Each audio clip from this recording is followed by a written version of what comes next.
Unfortunately, I have some bad news for all you Ariana Grande fans out there. Welcome to Celebrity Bites, I'm Roxanne Avalon. Ariana Grande canceled all of her upcoming tour dates abroad. No! Yeah, she actually took to Twitter to announce that she'll be canceling all the rest of her tour dates. Now, she was supposed to perform in London, Abu Dhabi, and Japan over the next 2 weeks, and she's all like, not happening.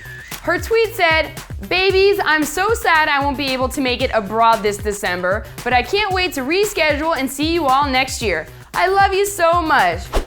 First of all, Ariana, don't baby me if you're gonna be canceling your tours on us. And second of all, she didn't even give an explanation for all of this. Say what?